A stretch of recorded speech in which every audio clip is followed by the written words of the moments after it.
Hello, welcome to another episode of Fashion Made. This week we have the pleasure to be joined by Emily Roosen, who is heading up transformation at Stitch 3D, a company that you should all know about, and if you don't, well, you should get to know.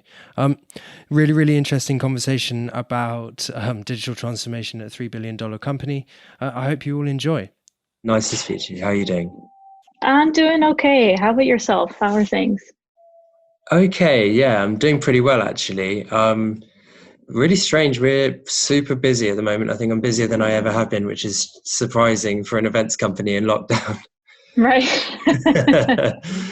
But yeah, I mean, we're just producing so much content at the moment, whether it's for our members or free to join stuff like this and our webinars and roundtables, and Mm-hmm. you know, we're trying to sort of deliver that information digitally. Yeah.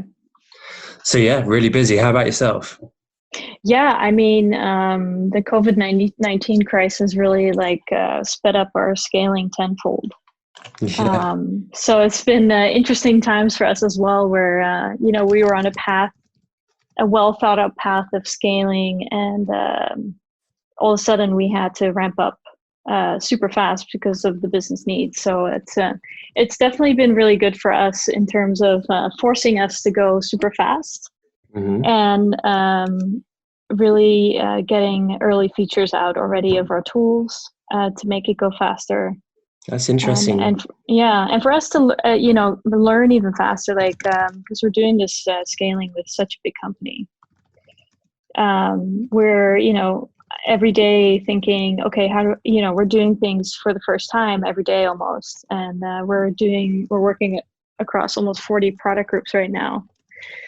So how do we do this at scale for these product groups with all these different people, and right before the sales season starts to get all the 3D imagery ready to sell. So it's been great learnings for us as well, and I think it really has amplified our knowledge and how to do this with all sorts of companies. It's interesting. What about this sort of scaling and also for the seasons? Forgive me, because I'm not in that world, although I'm sort of constantly on the periphery of it. But Right. When does this sort of season begins, and sort of what are companies typically doing right now? Yeah, super interesting. So the coronavirus, the restrictions really hit us just at the start of our Spring 21 season. Mm-hmm. And of PVH, the Spring 21 season, that is. And the factories were closing and no samples were coming in. As we know, the whole economy kind of stopped. But we knew the Spring 21 selling season was coming up, and we needed product to sell. Traditionally in fashion, that you do that selling on a sales sample. So the physical sample actually comes in, you take pictures of the physical sample to put it in your digital selling tool in the digital showroom. And you have the physical samples in small quantities across your sales countries to sell maybe in one colorway. And all of a sudden we don't have that anymore, which means you don't have imagery to sell. And we all know in the fashion business, if you don't have anything to sell off, it won't sell. So we really got together with the PVH business and okay, what's critical? What do we need to do? How can we help? How can we help go even faster? So we started upskilling more people through our online trainings even faster. We have a program called Stitch Accelerators.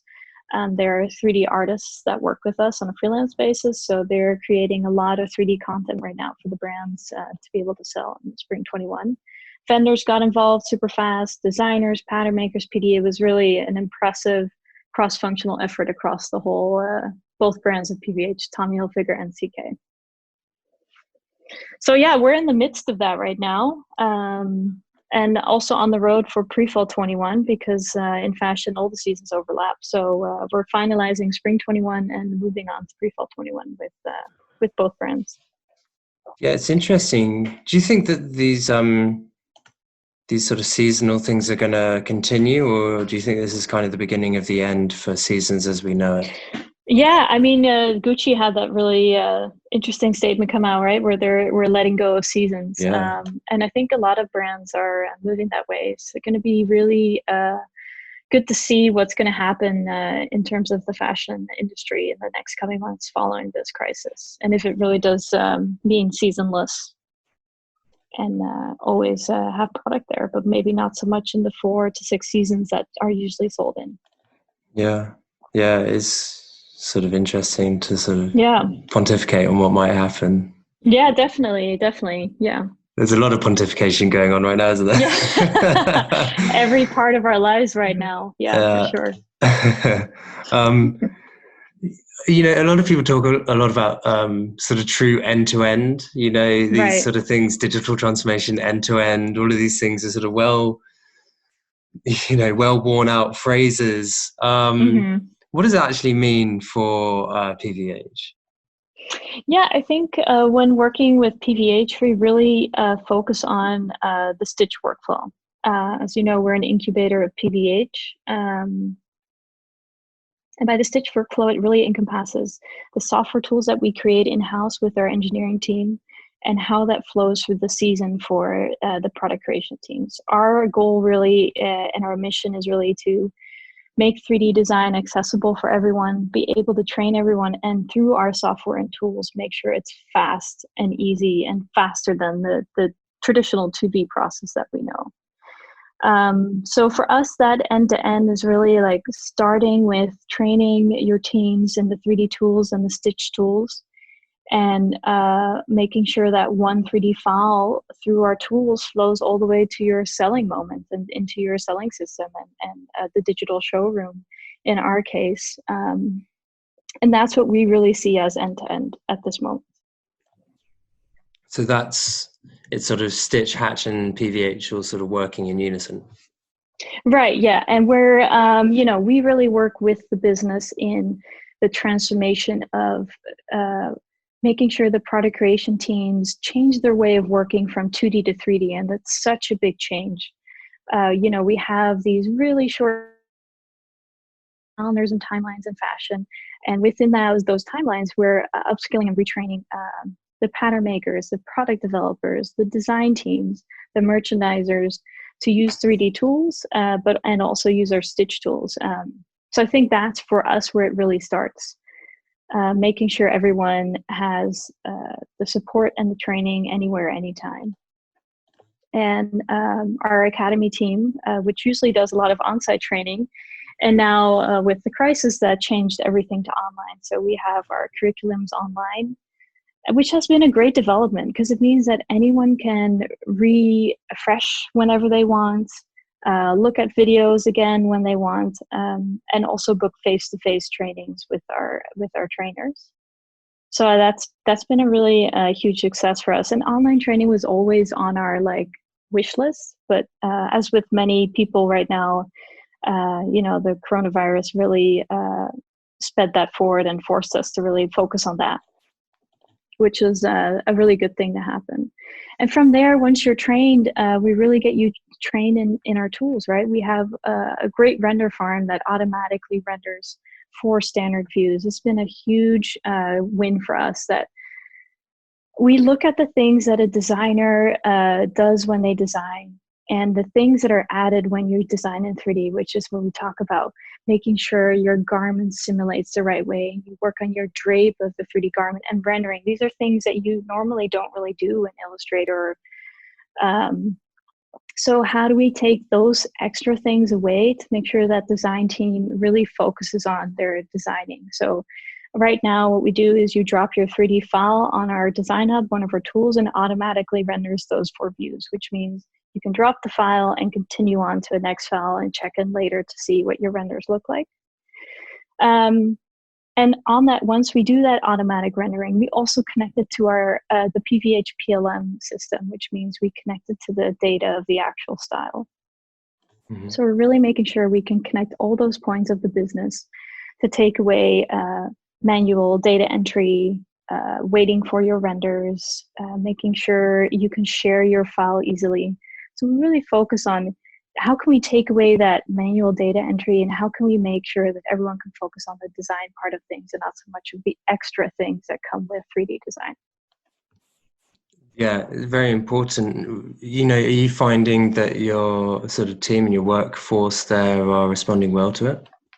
Yeah, I think for sure. I see so much enthusiasm across the business for getting in 3D and learning something new. I think is a really great motivator for a lot of the designers, product developers, and pattern makers that we work with. They're really excited to learn this new skill, and it's hard for everyone that's learned 3D in the beginning. It's like two steps forward, one step back, and it's not always easy. But once you get through that initial like bump of learning it, it gets really exciting to learn more and more new things and how to do it. And I see so much pride with all the teams and what they deliver in 3D, and it looks absolutely amazing. And when I talk about designers, they're delivering their own designs in 3D and creating beautiful imagery. Pattern makers stitching up all their blocks and making sure that 3D block is the perfect starting point for the design team. And then product developers working with the vendors who are also sending us their 3D files. And finally, merchandising, using all that all those wonderful images to sell to their clients. So it's what we've also seen in the past couple of months is really great work across the board to make this happen as a team. What there obviously it's not all plain sailing. What have been the challenges? I think kind of our philosophy is to make sure you're ready before you start, and then we talk about making sure your digital assets are there. So making sure all your fabrics are digitized and your trims are digitized and your blocks are ready in 3D to go, because you really want your design team or your vendors to have that really good starting point. And for us, we scaled super fast out of nowhere. So yeah, getting all those assets ready on time within such a short amount of time was definitely a big jump for us. Luckily, we have a dedicated team working on that are experts in what they do. So they're doing amazing work. And it just comes to show that it's so important to make sure that you have all those libraries ready and to start designing, because that was definitely the biggest push that we needed to do. Besides that, making sure everyone's ready and trained, and that's why we have our transformation team consistent of of course our academy that I talked about, but also our 3D leads that really sit in those teams of designers, developers, pattern makers, and work together with them to make sure they're going to be successful in their transformation. Yeah. So I think it's a combination of those things. We have our tools that really help make the process easier, and then we have our transformation team that is there with the teams always, and a point person for anyone with a name to reach out to, right? That you have a relationship with. And we have our digitization team that makes sure the assets are there. Yeah. Do you feel like everything's well connected then in that regard? Yeah. And I would say, we really feel that together with the business, we can make this a success through that. But yeah, definitely scaling so fast, so quickly. There have been many times where like, okay, we have 200 fabrics we need to digitize in a week. How are we going to do this? But the business has really come together, and we see also that product developers, they really want to work on this digitizing and do the digitization of the fabrics together with their vendors or themselves. So the further we get into the 3D scaling with CK and Tommy Hilfiger, the more we see that they want to own every part of it, which is great. Yeah, that's amazing. That's really when you get at, yeah. What communication is a massive part of this when you're talking about connecting sort of disparate workforces, whether they're in all around the world. They could even be in the same building but disconnected. Yeah. What's the what tools do you use for that connecting of your teams there? Yeah, well, when we talk about Stitch internally, we use Slack and like Google Hangouts or whatever, just like everyone else, I guess, right now in the business. Yeah. And what we've seen is, and it's really interesting you touch on this, is that right now working from home, the importance of documentation and having one place for everyone to find what they need. Yeah. And something I didn't realize before, how much we discuss in person and how much you do when you connect like face to face now needs to be followed up with documentation, because people need to be able to read about it at any time while working from home. So our digitization team launched a great tool, the vendor portal, where they have all the documentation that vendors need to be able to work in 3D, but also PDs need to be able to review 3D files. And within transformation, we have an online training website, and we have what we're working on right now is making sure we document all our transformation tools. And there's so many things that come natural to us, especially going through this transformation with, I think right now I did a tally. We work with around 400 users to make sure everyone understands what that workflow looks like. What are the roles and responsibilities? How do I create a 3D outerwear piece versus a t-shirt? Those are two totally different workflows. And even in fashion and in any fashion brand or company, we know that every team works a little bit different. So what we really focus on, this is like a generic workflow that you could work for a t-shirt, or this is a generic workflow for an outerwear or a heavyweight knit. And then our 3D leads work together with those designers one-on-one over phone call to really flesh out what that workflow is for them specifically. Yeah, documentation has become such a priority for us. What does all this mean for the customer then? Does this increase loyalty and brand engagement and things like that? I think it's going to be really interesting to see how this first season is going to go, where we have over 9,000 3D images that we're selling from. I think, for TH and CK, wholesale is a big part of their business. It'll be great to see how the wholesalers are going to view these 3D files in the digital showroom and their feedback. If they're even going to see if they're 3D, which is always an interesting survey to run. And also, are we going to start, using this consumer facing? I think these are all things that we're going to find out in the next coming months. And I think it's super exciting for the fashion business. Yeah. I think the next coming months are going to be pivotal to define what is the need for salesman samples? How many do we really need to be able to sell successfully? How many protos do we really need to be able to sign up for bulk? And what are the consumers expecting from us in terms of imagery? Is it just a photo shoot with models and have all your product photography for online in 3D? I think I'm super excited about it, and I can't wait to see where it goes and what the feedback is going to be in the next coming months. You actually make an interesting point. What about the models? We're talking about virtual sampling here, but have you considered using virtual models for this process as well? Yeah, it's a topic that we get asked about a lot, and I think a lot of fashion is emotion. And what is the emotion that I feel when I see an image from any brand? Sure. Yeah, for sure. And that's where models play that big part, right? They really convey the feeling that you want to feel when you buy something.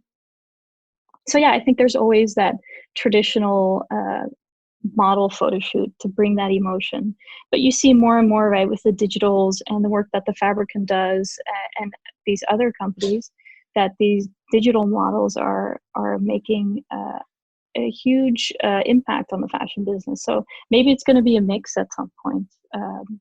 Or maybe you use digital. What we're doing a lot is using digital mannequins. So it's not so much giving them a face and an identity, these digital avatars, but using digital mannequins to be able to show outfits. Because one of the things that we run into with 3D, you have a lot of like front side back views of these 3D garments, but sometimes you want to see them as an outfit, because we also sell a lot through outfits. So we started developing digital mannequins, so you can show the garment without having the conversation about what kind of hair does the avatar need, what is their facial expression. There's so much craft that goes into that part of things.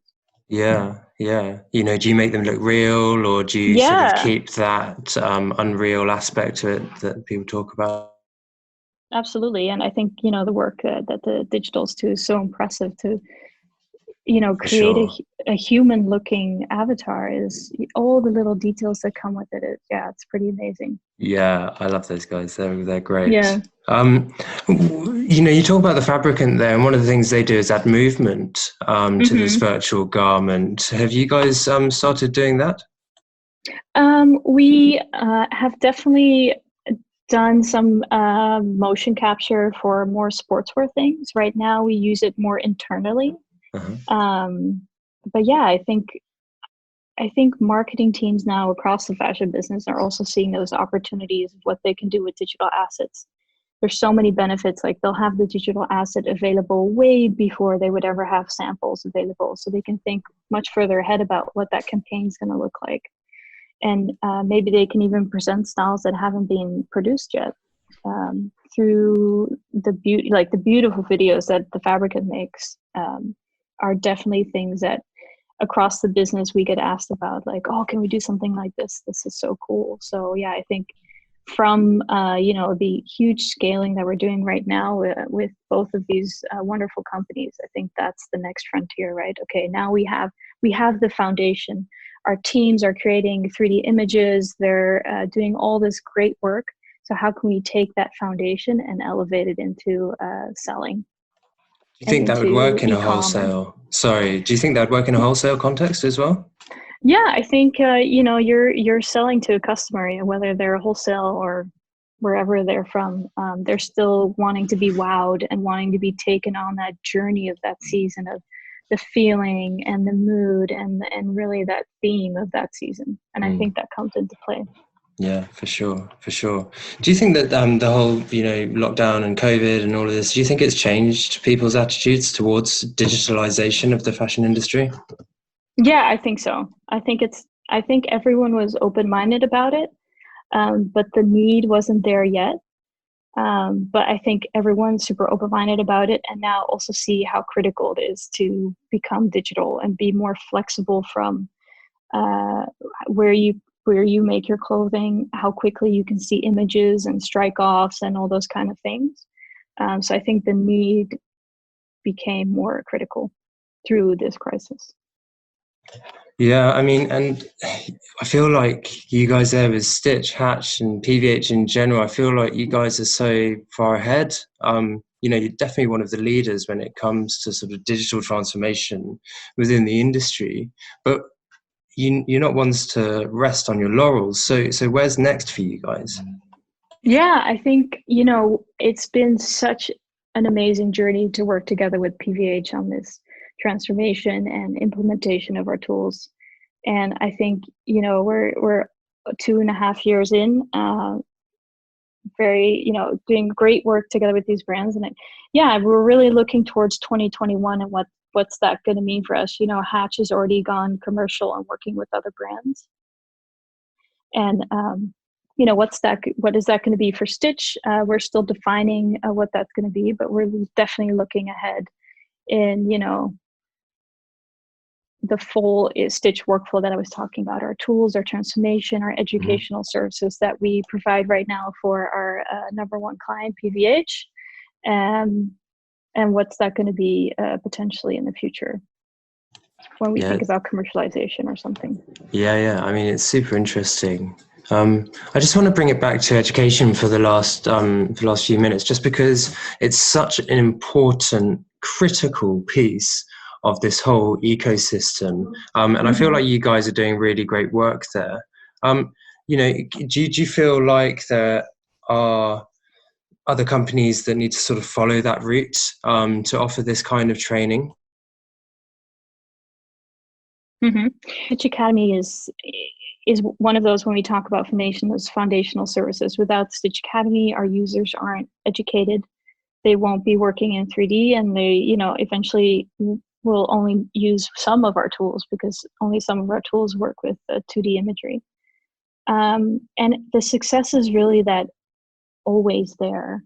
Not an external service that comes in and trains you for 4 days, but really having trainers nearby that you can connect with, them, you have that bond with them, there's online content, and there's that always availability to help. We have, face-to-face. We have a chat function as well where we can help users. And yeah, having the online content always there means you can always go back and review. So yeah, I can definitely recommend having education in-house or working together with, for example, like in a Stitch Academy that's always there that can help you go through that transformation and transition. Because what I've really seen is the always there and being there to make your product creation teams feel safe and feel like they can accomplish what they need to accomplish for that season is super important, because learning this new tool, new way of working within your season when you have very tight deadlines and high deliverables is super scary. So yeah, that it's kind of like the safety as well of it being there. Yeah. Well, look, Emily, it's been really, really great talking to you today. Thank you for joining us. It's been wonderful. Thanks so much for inviting me. It's been really great chatting to you. Yeah, thank you to Emily. Really, really great conversation. Well, that's about all we have time for this week. So I hope you can all join us again next week. I will be speaking to Isaac Korn of Perry Ellis. And we'll be talking all about innovation. Innovation is not an island. So I hope you can all join us then. Until then, take care, be safe. Goodbye.